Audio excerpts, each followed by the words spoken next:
Deep in the shadows, I know it's hard to put one foot in front of the other.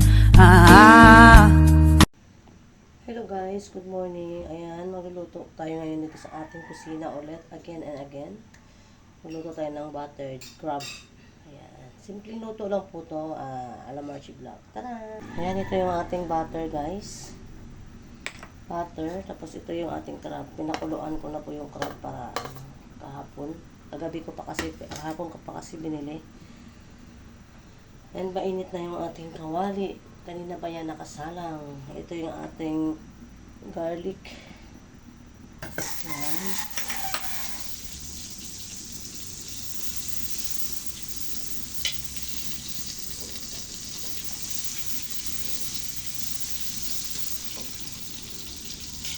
Ang nilagay natin dyan guys na mamaya is instead na Sprite, kasi walang Sprite, sarado ang tindahan dito.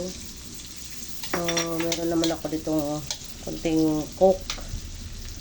Ilagay din ng Coke yan. Para medyo malamis-tamis ang sauce ng konting. So, konti lang naman guys. Para ibang lasa naman. Okay, ayan. Ano na po yung ating bawang.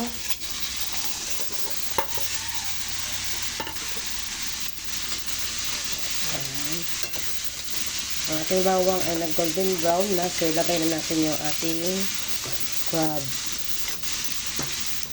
Walang crab stick na favorite ng bunso ko. So, crab na lang yung aking nabili.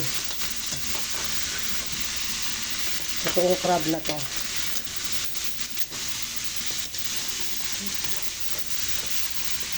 Tagyan natin ng konting magic sarap. Ayan. Yan, para maghalo yung ano. Tapos ito yung ating konting Coke. Yan, lutuin natin siya dyan sa matamis-tamis. Instead na Sprite, kasi walang Sprite. Walang pambiling Sprite, pero may pambili ng crab na 400 plus ang kilo. Pero, char lang ha. Atik lang ba? Atik. Ayan, ang ating boses ay halatang not feeling well pa. Not feeling well pa tayo. Ayan, tapos ang ating timpla ngayon dyan is pwede natin lagyan ng konting asin. Ayan. Lagyan natin ng black pepper.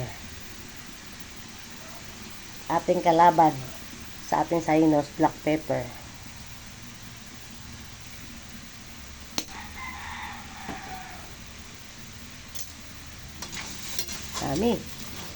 Daming black pepper. Hindi po ako kakain ito guys. Kasi binawalan na po ako ng doktor ko nito kagabi. Nawala po sa akin itong mga ganitong pagkain. Sa mga bata na lang yan. At sa akin ay gulay. Itong isda na may alugbati naman yun sa akin. Yan, tatakpan muna natin yan. Para maluto talaga yung loob ng crab. So, antayin natin ng ilang minuto. Ayan, open muna natin guys. Muna natin. Okay. Ayan, unti-unti na siyang maliliit ang sabaw. Lumiliit. So, patutuyuin ko pa yan guys. Palitan lang natin yung ating crab. Okay. Ang ingay. Yan. Mamaya ulit. Takpan natin ulit. Titikman na natin pala. Tikman ko muna kung sakto lang ang lasa. Yan, sarap guys. Naghalong tamis at konting alat. Dahil sa Coke. Ayan. Update ulit. Okay. Ito na siya guys.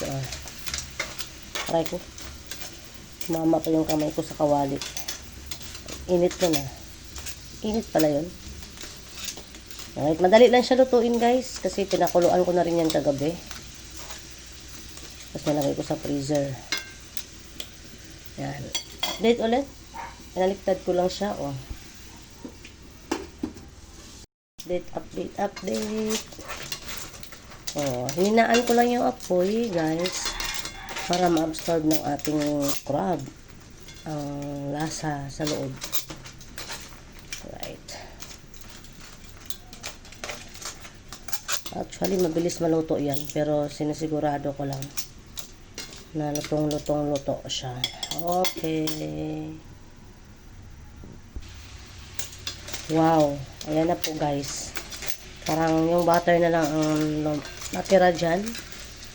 Natuyo na siya. Pwede na yan. Alright.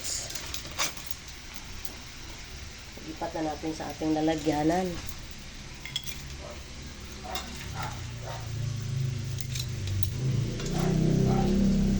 Ayan, may natira pa siyang sauce. So, toppings natin yung sauce niya para hindi naman siya dry na dry. Dry na nga, dry na dry pa. Chipa mga idols. Alright. Crab, masarap to. Pero kung high blood ka at makolesterol, huwag ka nang kumain nito.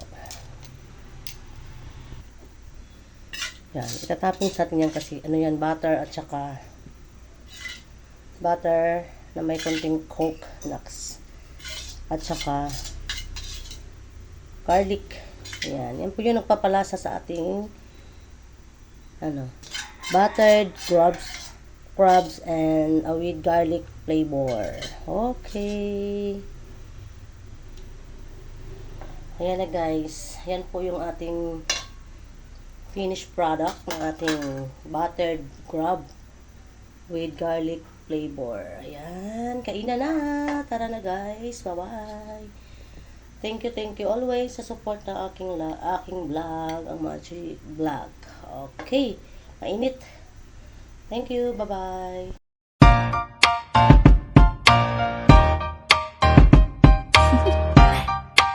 Do you want to know?